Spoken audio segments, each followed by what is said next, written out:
नमस्कार दोस्तों, आपका स्वागत है हमारे फाइनेंशियल एजुकेशन सीरीज के एपिसोड 2 में। आज हम बात करने वाले हैं स्टॉक मार्केट के बैकबोन के बारे में, यानी NSE, BSE, NSDL, CSDL, brokers, future and options और म्यूचुअल फंड्स। ये सभी कॉन्सेप्ट एक नए इन्वेस्टर के लिए बहुत ही इंपॉर्टेंट होते हैं। अगर आप स्टॉक मार्केट में नए हैं तो ये वीडियो आपके लिए एक फाउंडेशन बनेगा। तो चलिए शुरू करते हैं और मार्केट की इस भूल भुलैया को समझने की जर्नी पर निकलते हैं।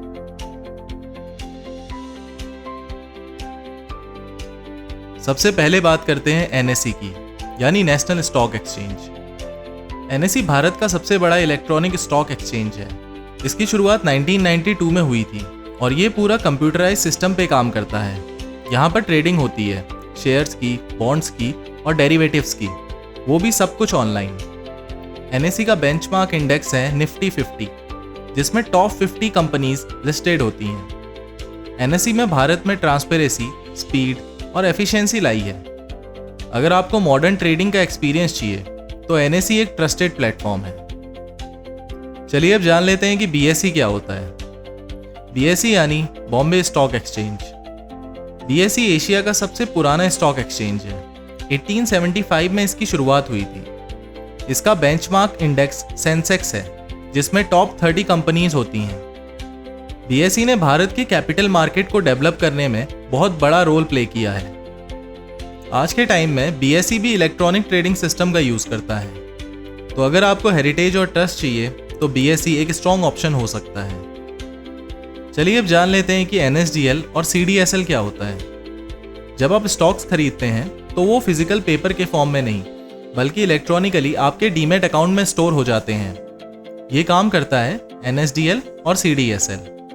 एनएसडीएल यानी नेशनल सिक्योरिटीज डिपॉजिटरी लिमिटेड, ये मेनली एनएसई के साथ लिंक्ड होता है।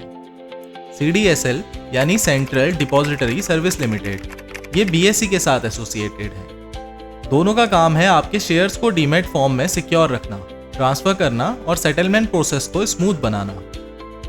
ये एक तरीके के डिजिटल लॉकर्स हैं जहां आपके शेयर सेफली स्टोर हो जाते हैं। एग्जाम्पल के लिए, अगर आप ज़रोदा या ग्रो यूज करते हैं तो डीमैट अकाउंट एनएसडीएल या सीडीएसएल के थ्रू रजिस्टर होता है। तो चलिए जान लेते हैं कि ब्रोकर्स क्या होते हैं। आप डायरेक्टली एनएसई या बीएसई पर ट्रेड नहीं कर सकते। आपको सेबी रजिस्टर्ड मिडिलमैन के थ्रू जाना होता है और इसी मिडिलमैन को हम लोग ब्रोकर कहते हैं। ब्रोकर के भी अलग अलग टाइप्स होते हैं। पहले टाइप के ब्रोकर को बोला जाता है फुल सर्विस ब्रोकर। इनका काम होता है एडवाइजरी देना, रिसर्च करना और पर्सनल सपोर्ट देना। एग्जाम्पल के लिए आईसीआईसीआई डायरेक्ट या एचडीएफसी सिक्योरिटीज। दूसरे आते हैं डिस्काउंट ब्रोकर्स। ये सिर्फ एक ट्रेडिंग प्लेटफॉर्म प्रोवाइड करते हैं कम चार्जेस में। एग्जाम्पल के लिए ज़रोदा, ग्रो या फिर एंजल वन। अब ब्रोकर चूज करते वक्त आपको देखना चाहिए कि उनके कितने ब्रोकरेज चार्जेस हैं, क्या प्लेटफॉर्म फीचर्स हैं, उनका कस्टमर सपोर्ट कैसा है और मोबाइल ऐप का ईज ऑफ यूज कैसा है। बिगिनर्स के लिए डिस्काउंट ब्रोकर बेस्ट होते हैं, लो कॉस्ट और इजी इंटरफेस। अब आते हैं हमारे एक इंपॉर्टेंट टॉपिक पर, जो कि है फ्यूचर्स एंड ऑप्शंस।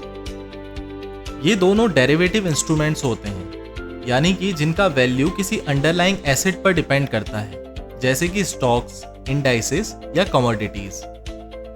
फ्यूचर एक एग्रीमेंट होता है जिसमें आप किसी एसेट को फ्यूचर डेट पे फिक्स प्राइस पे बाय या सेल करने का प्रॉमिस करते हैं। एग्जाम्पल के लिए रिलायंस का एक फ्यूचर कॉन्ट्रैक्ट, जिसमें आप अगस्त के एंड तक एक फिक्स्ड प्राइस पे ट्रेड करते हैं।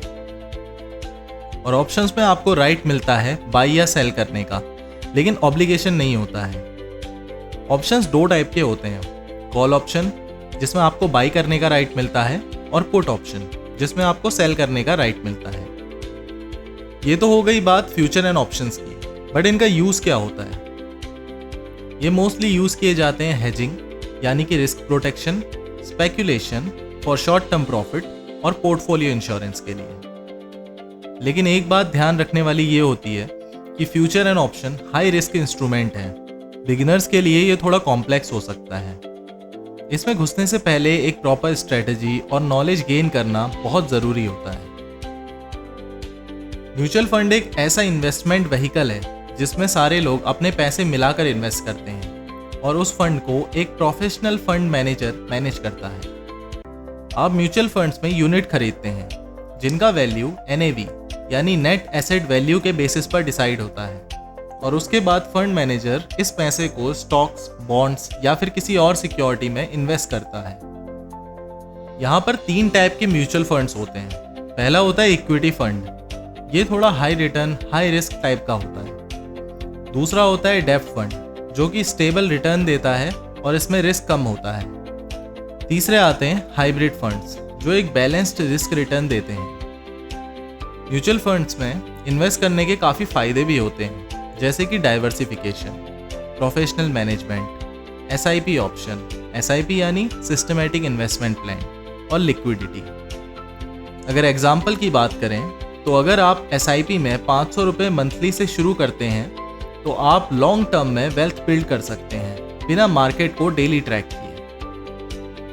तो दोस्तों, आज के चैप्टर 2 में हमने कवर किया स्टॉक मार्केट के सभी बेसिक पिलर्स, जैसे कि NSE, BSE, NSDL, CDSL, brokers, future and options और म्यूचुअल फंड्स। इनके बारे में जानना काफ़ी इंपॉर्टेंट है, क्योंकि यही सभी कॉन्सेप्ट्स आपकी इन्वेस्टिंग जर्नी के लिए एक स्ट्रॉन्ग फाउंडेशन क्रिएट करेंगे। तो आज का चैप्टर 2 यहीं पर समाप्त करते हैं, and stay tuned for chapter 3। और अगर आपको ये वीडियो पसंद आया हो तो लाइक कीजिए, शेयर कीजिए और चैनल को सब्सक्राइब करना बिल्कुल मत भूलिएगा। और हाँ, बेल आइकन ज़रूर दबाइएगा ताकि अगला वीडियो आप तक सबसे पहले पहुँचे। धन्यवाद।